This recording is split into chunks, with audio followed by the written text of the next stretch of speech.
Once upon a time, in a quiet village nestled between rolling hills, there lived a wise old owl named Master Who. His feathers were a soft gray, and his eyes twinkled with wisdom. He was the most learned creature in the village and knew many secrets of the forest. Master Who had a devoted student, a young squirrel named Sammy, who had been learning from him for many years. Sammy loved listening to Master Who's stories and soaking up all his knowledge. One sunny morning, a new creature joined the forest school, a lively rabbit named Ricky. Ricky was eager and quick, with long ears that twitched with curiosity.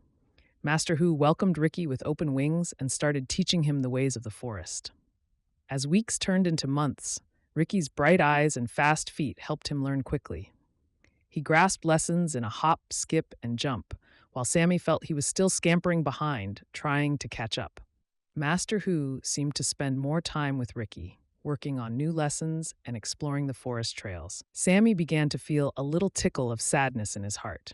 He noticed the extra time Master Who spent with Ricky and couldn't help but feel a pinch of jealousy.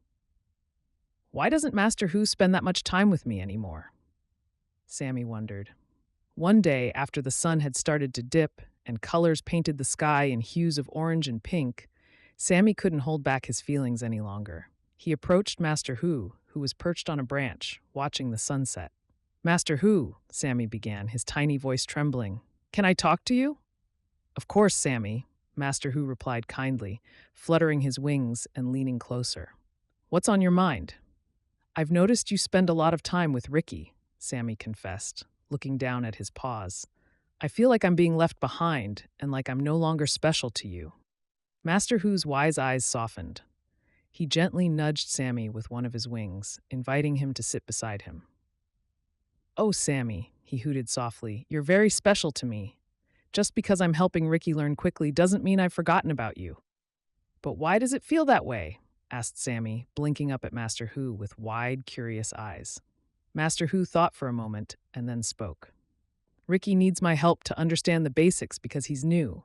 But you, Sammy, you're learning deeper, more complex things now. It might seem like I'm spending less time with you, but it's because you're ready for bigger challenges. Sammy's ears perked up. Really? Absolutely, Master Who said, a twinkle in his eye. Imagine this. When a tree grows, it starts with small roots. As it grows taller, the roots go deeper. You, Sammy, already have deep roots. Now you're reaching for the sky. Sammy's heart swelled with happiness. He understood that both he and Ricky were on different paths, but equally important.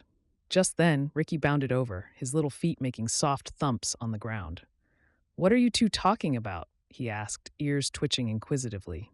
We're talking about learning and growing, Sammy said, his voice now full of confidence.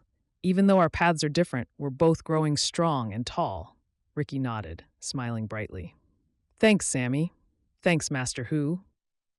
Master Who ruffled his feathers and said, Remember, the forest is big enough for all of us to grow and learn. Each of you brings something unique and wonderful to our home. From that day, Sammy and Ricky became the best of friends. They realized that they could learn from each other and that their strengths made them a splendid team. Sammy taught Ricky the secrets of climbing trees, one paw at a time, while Ricky showed Sammy the fastest trails through the forest, hop by hop. And Master Who watched over them with pride, knowing his students were not only growing in knowledge, but in heart as well. The end.